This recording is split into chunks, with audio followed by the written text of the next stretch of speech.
আসসালামু আলাইকুম সবাইকে। আশা করি সবাই ভালো আছেন, আমরাও ভালো আছি। তো আমি আর আজকে রান্নার ভিডিও শুরু করে দিলাম। আসলে এখানে আমি আলু আর মুরগি আগেই কেটে ধুয়ে রেডি করে রেখেছিলাম। তারপর এখানে হলুদের ফাঁকি আর মরিচের ফাঁকি দিয়ে লবণ দিয়ে একসঙ্গে মেখে নিচ্ছি।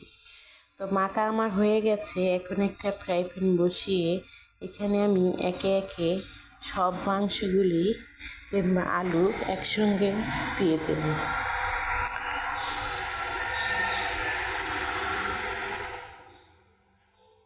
আসলে আমার ফ্রাই প্যানটা বড় ছিল, যার কারণে আমি সবগুলোই এখানে দিতে পারবো। তো আপনাদের যদি এরকম বড় ফ্রাই প্যান কিংবা কড়াইও হবে, দস্তার কড়াই হলেও সুন্দর হয় কিংবা ফ্রাই প্যান হলেও ভালো হয়। তো আপনাদের যেটা আছে আপনারা ওটাতে এভাবে ভেজে নেবেন।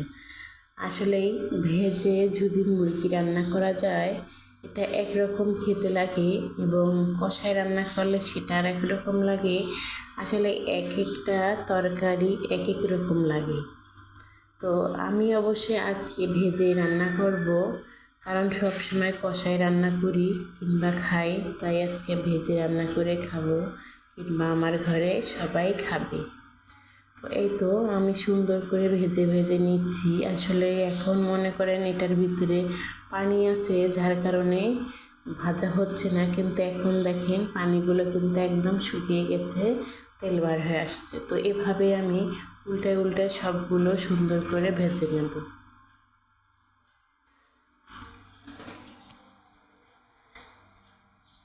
তো একটু ফাঁকা ফাঁকা করে আমি দিচ্ছি, যাতে যেন ভাজাটা খুব সুন্দর হয়। একটা একটা করে উল্টা উল্টা দেব। একটু লাল কালার করব, বেশি লাল করব না, অল্প অল্প লাল হলেই হবে। কারণ আমি পুরোটা লাল করতে গেলে অবশ্যই সময়ও লাগবে, আবার তিতেও লাগতে পারে বেশি পুড়ে গেলে। তাই অল্প অল্প যদি একটু কালার আসে তাহলে কিন্তু হয়ে যাবে। তো আমি ওইভাবে ভাজবো আজকে, ভেজে রান্না করবো, ওটা আপনাদেরকে দেখিয়ে দিচ্ছি। তো আমি যেভাবে রান্না করি এভাবে জানি না কে কখন রান্না করে খেয়েছে কিংবা খেতেও পারে। আসলে এখনকার দুনিয়া তো আর আগের মতো নেই, কারণ আগে মানুষ সব একসাথে দিয়ে বসায় রান্না করতো, আর এখন অনেক রকম সকম করে রান্না করা শিখে গেছে। কারণ এখনকার যুগটাই পাল্টে গেছে, আগের মতো নাই। আর আগের তরকারিতে অল্প কোনো মশলা দিয়ে রান্না করলেও খুব কিন্তু মজা লাগছিল খেতে।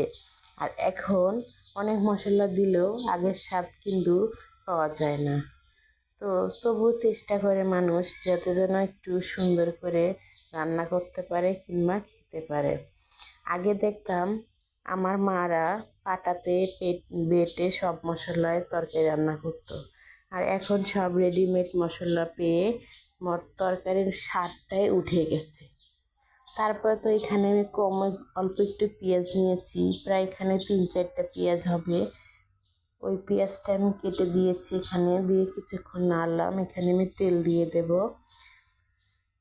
পরিমাণ মতো তেল দিয়ে অবশ্যই নেড়ে একদম কষাই নেব। তো কষার সময় আমি আপনাদেরকে দেখাই দেব আমি কিভাবে কষায় কষায় আজকে তরকারিটা রান্না করতেছি। আসলে যদি ভালো লাগে কারো আমার ভিডিওটা, অবশ্যই আমাকে লাইক কমেন্ট শেয়ার করতে ভুলবেন না। আর যদি কেউ ফেসবুক থেকে দেখেন তাহলে আমাকে অবশ্যই ফলো দেবেন। ফলো দিলে আমার ভিডিওগুলো আপনার ফোনে চলে যাবে। তো তারপরে এখানে আমি গোটা কিছু মশলা দিয়ে দিয়েছি ধুয়ে। এখন তেজপাতা, দালচিনি, লবঙ্গ এগুলাই মানে গোটা গোটা মশলাগুলো আমি দিয়ে দিয়েছি। তো মশলাগুলো আমি তেলের সঙ্গে কিছুক্ষণ ভেজে নিলাম। নেওয়ার পর এখানে একটু পানি দিয়ে দিলাম। পানি দেওয়ার পরে সুন্দর করে এখন আমি মশলা কষাই নেব। আর দেখুন আগুন উঠতেছে। আসলে এই কড়াইটা বেশি গরম হয়ে গেছিলো, যার কারণে এরকম আগুন উঠতেছে। তো এটা কোনো ব্যাপার না, এটা গায়ে আসবে না, একটু সাবধান হলে হবে, ভয় পাওয়ার কিছুই নেই। তারপরে তো এখানে আমি আদা রসুন বাটা দিয়ে দিচ্ছি, আর হলুদের ফাঁকি, মরিচের ফাঁকি সবগুলো আমি এখানে দিয়ে দেব। একে একে অবশ্যই সবগুলো দেব, ওটা আপনাদের দেখিয়ে দেব। তো কিন্তু লবণও দিলাম। আসলে একা হাতে রান্না করলে অনেক কিছুই মানুষ কিন্তু ভুলে যায়, যার জন্য সব কিছু যদি সামনে নিয়ে রেডি করে রান্না করা যায় তাহলে একটু ভুলাও কম যায় কিংবা রান্না করাও তাড়াতাড়ি হয়। তো তারপর তো এখানে মরিচের গুঁড়ি দিয়ে দেব। আজকে আজকে কোনো বাটা মশলা আমার নেই, সব মানে রেডিমেড মশলা দিচ্ছি, দিয়ে আজকে রান্নাটা করতেছি। তো এই তো মশলাটা আমি কষিয়ে নিচ্ছি সুন্দর করে। কষার পরে এখানে আমি ভাজা মাংস আর আলুটা একসঙ্গে দিয়ে দিলাম। এই মশলার পানিটুক যতক্ষণ কষবে মাংসটা আর আলুটা অতক্ষণ কষাতে পারবো। আসলে এভাবে করলে কি হয় যে সময় সুযোগ দুইটাই আপনাদের বাঁচবে আর আরও খেতে বেশি একটা মজা হয়। তো আমি আজকে এইভাবেই তো রান্না করতেছি, এই যে কষায় কষায় রান্না করব। তো পুরো ভিডিওটা আশা করি সবাই দেখবেন, দেখলে অবশ্যই আপনাদের ভালো লাগবে কিংবা অভিজ্ঞতা একটু বাড়বে, যারা নতুন রাঁধুনি তাদের জন্য। আর যারা পুরান রাঁধুনি পারেন তারা তো তাদের কাছে কোনো ব্যাপার নেই, কিন্তু যারা পারেন না তাদেরকে বলতেছি একটু মনোযোগ দিয়ে দেখবেন আপনারা, তাহলে বুঝতে পারবেন।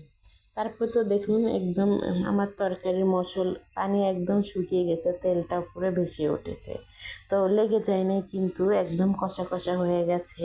তো এই পর্যায়ে আমি আবার পানি দেব। তো পানি দেওয়ার আগে আমি সুন্দর করে এটা নেড়ে নেড়ে নিচ্ছি। আসলে না নাড়লে তো আর মশলাটা পুরো মাংস কিংবা তরকারির সঙ্গে মিক্সড হবে না, যার কারণে আমি এভাবে এখন কিছুক্ষণ রান্না করে নেব। তো কষা কিন্তু আমার হয়ে গেছে, এখানে আমি আবারও কষার জন্য পানি দেবো। আসলে আগের কষাটা ছিল ওটা মশলার কষা, আর এখন হবে পুরা তরকারিটা কষা, কারণ হচ্ছে যে এখন সিদ্ধ হবে, যার কারণে আমি এতগুলো পানি দিয়েছি। এটা কিন্তু আমি ঝোলের পানি দিইনি, আরও দেব পরে। এই পানিটা শুকায় গেলে আমি আপনাদের থেকে দেখিয়ে দেব কোন পর্যায়ে গেলে আবার পানি দিতে হবে। তো এই তো এখন আমি সুন্দর করে ঢেকে দেব কিছুক্ষণের জন্য। কিছুক্ষণ পরে আবার আসতেছি আপনাদের মাঝে। এই তো দেখুন একদম কিন্তু পানিটা শুকিয়ে গেছে, তবু কিন্তু আরেকটু পানি আছে। তো এই পানিটুকু আমি শুকাই নেব। শুকায় নেওয়ার আগে একবার নেড়ে দিচ্ছি। আসলে নেড়ে দিলে তরকারিটা হয় কি যে ওলট পালট করে দিলে দেখবেন ওপরেরটা নিচে, নিচেরটা উপরে যখন যায় তখন সিদ্ধ হতে খুব ভালো সময় নেয় কিংবা তাড়াতাড়ি হয়। তো এই পর্যায়ে আমি একটা আলু দিয়ে দিচ্ছি আপনাদের কুচুনের সাহায্যে। দেখুন আলুটা আমার মনে হলো এখনও শক্ত আছে, তো আর কিছুক্ষণ ঢাকা দিয়ে আমি রান্না করে ফেলবো। তো এই তো দেখুন এবারটা কিন্তু পানি একদম কমে গেছে। তো এখন আমি আর একটু পানি দেব, সেটা হচ্ছে ঝোলের পানি। তো পানি দেওয়ার আগে সুন্দর করে আমি নেড়ে নেড়ে দেখতেছি যে কোন পর্যন্ত আর পানি দেওয়া লাগবে। এটা অবশ্যই যে রান্না করে সেই বুঝে কতটুকু পানি দেব, কতটুকু না দেব, কোন পর্যায়ে দেব, কোন পর্যায়ে না দেব। যারা নতুন তাদেরকে বলতেছি যে আপনারা এভাবে একটু খুচুন দিয়ে চেক করে নেবেন আমার মতো করে, তাহলে অবশ্যই বুঝতে পারবেন। তো এখন আমি ঝোলের পানি দিয়ে দিয়েছি, এখন ঢাকা দিয়ে কিছুক্ষণ জাল করে নেব। এই তো জাল করতেছি, দেখুন বলক চলে আসছে। এই পর্যায়ে আমি কিছু গুঁড়া মশলা দিয়ে দেব। এখানে ধনিয়া জিরা আমি যে ভেজে গুঁড়া করে রেখেছি ওটা এখন এখানে দিয়ে দেব।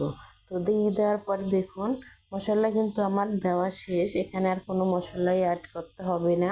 এখন আমি সুন্দর করে নেড়ে একদম ঢেকে কিছুক্ষণ জাল করে নিয়ে আপনাদেরকে দেখিয়ে দেব আমার তরকারিটা কেমন হলো।